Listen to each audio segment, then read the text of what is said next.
Many years ago, I was working for a large multinational corporation. My direct line manager was on vacation, so he asked me to sit in on the monthly management meeting, chaired by the CEO, on his behalf. It was the first time I had attended the meeting, and I had only ever met the CEO a couple of times prior to this. The company had over 25,000 employees. During the meeting, which was focused on customer service, the CEO mentioned that she had taken a call from a large important customer who was unhappy with our software application. As such, she wanted us to address the problem by building a specific feature for them. The CEO turned to me and relayed the problem and then asked me what we could do about it.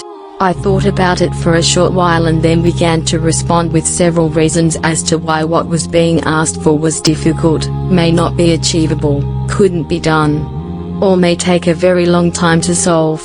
The CEO listened to my speech and then, without looking at me directly, asked me to collect all my things and leave the meeting. There were approx 15 people in the room. I sat for a few seconds wondering whether she was joking or waiting for her to say something else. A few seconds later she told me to hurry up, at which point I realized she wasn't joking. As I collected my stuff, he said something along the lines of, "If you've got no value to add, you don't need to be here." I then left and headed back down to my office, wondering how I would explain what had just happened to the CIO. About 1 hour later, while I was still mulling over the implications of the earlier incident, my office door opened and the CEO walked in.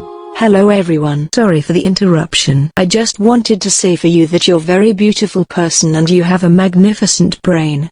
Can you please, if you don't mind, hit the like button below please? Disclaimer, I love you to the moon and back. Enjoy the rest of the video. They had broken for lunch and she had some extra sandwiches which she had brought down for me.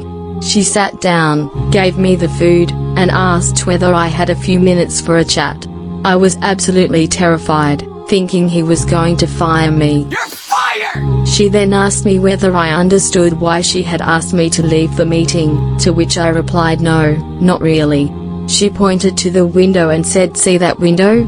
There are thousands of people out there that will have no problem whatsoever telling me why we can't do something, why it's impossible, or why it's difficult. And they will most likely do it for free. Because, one doesn't need to know anything about anything to take that option. But the whole reason why you are here and are getting paid is to tell me how to make it happen." That was the turning point in my career. Later that day I came back to him with several options. I ended up staying with that company for nearly 20 years.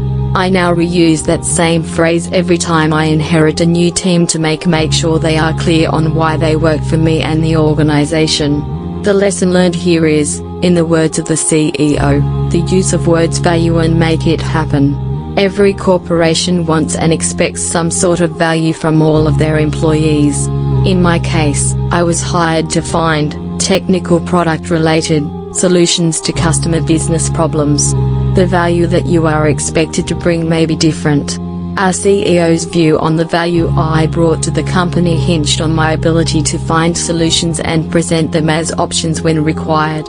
Once I realized that, things were much clearer and I worked my way up the organization through that value proposition. Here are a few things I learned from corporate life.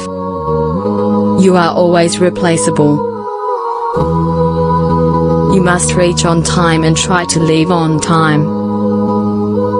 Work will always be there, but if you are failing to attend a family function due to work pressure, then you must think over twice for that kind of work. Boss is not always right, but you need to explain him in the most polite manner. Don't ever date anyone from office. I repeat, do not. There are no office friends, they are only your colleagues. Exception could be one friend who might have joined with you. Work will take you ahead in the organization ladder, not bootlicking. Could be an exception here. Do not discuss any personal matters at work because your personal matters will be on the gossip table very next day. Do not run behind money, go for work-life balance. It takes time to understand this. If you do not get promoted in the normal cycle of promotion, it's high time you should look elsewhere for another opportunity. Make connections who can help you switch jobs if required. Don't compromise on health eating junk food at work. This is a very important one. If you are resigning and they offer you a position of your liking to stay with them, do not ever change your mind. They are offering you because you are good at that work which you can do at other organization that values you before you quit. Help colleagues with their work if required, because you may require help from them. Do not crib about asshole manager to colleagues at work.